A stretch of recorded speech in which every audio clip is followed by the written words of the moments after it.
Welcome back to my channel. Today, I'm going to share with you one of the most terrifying experiences I've ever had. When I was 11, I went to a funeral home with my cousins. One of my cousins' grandmother passed away, and I remember just spending time with my cousins. Month funerals last for 3 to 4 days, and I went to every one of those days. One day at the funeral home, late at night, my younger cousins, who were 7 to 8 years old at the time, wanted to play hide and seek. They were bored and complained that there was nothing to do. The cousins around my age got annoyed and agreed to play. Us being kids went outside and decided on the seeker. We played rock, paper, scissors, and one of my cousins, let's call her V, lost and became the seeker. I don't remember how many kids were playing, but it was around 10 kids. Some of you guys might wonder where the elders were.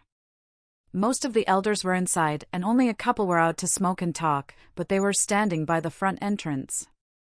Anyways, V started to count down, and we all ran to go hide. There weren't many places to hide besides the parking lot and the bushes. The younger cousins and I hid in the tall bushes on the right side of the funeral. To give a little more detail, it's a big funeral home. The funeral was surrounded by bushes, and behind the parking lot was a forest. We all agreed to not hide in the forest since that was a dangerous idea. Back to the story, my younger cousins and I hid in the bushes that are right next to the funeral.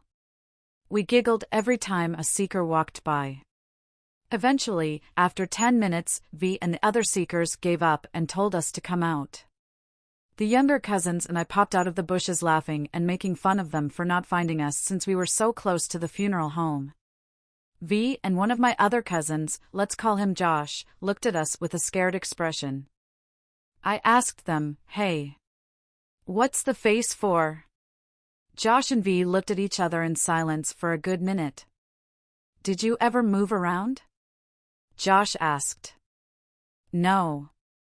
I've been hiding with the younger kids the whole time in the bushes." The younger kids agreed with me, which made Josh and V even more scared and suggested we go back inside the funeral, which we did. They never talked about it, and I never asked what spooked them. But about 2 to 3 years ago, I suddenly remembered the incident and asked them. V and Josh just kind of hesitated, but V spoke up. "You know how I found, basically, everyone, right?" V asked. I nodded. "We were looking for you in the parking lot. That's why we never came near the funeral home." V said. "What does that gotta do with it?" I asked. "Because we heard your laughter in the parking lot. That's why we spent 10 minutes there. And I was scared shitless." "Are you sure? You sure it just wasn't one of the kids?" I asked. "No. It wasn't. We all heard it. Me, V, Kong, Tyler, and even the little cousins heard your laugh. We heard you in forest and thought you went in there, but we didn't check because we all agreed to not go in the forest, so we searched the parking lot. We kept searching until we heard your laugh again, but this time, we tried to corner you. Turns out, you weren't even there because every time we did try to corner you to a car, you weren't there. We thought you were pulling a prank on us and hiding between cars, but there would be no way for any of us to not find you." I just laughed it off. They gotta be joking. I kept reassuring them that it was one of the younger cousins, but they denied it. "That's why we asked if you ever moved, because we thought you were fast at dodging us." V said. We ended that topic.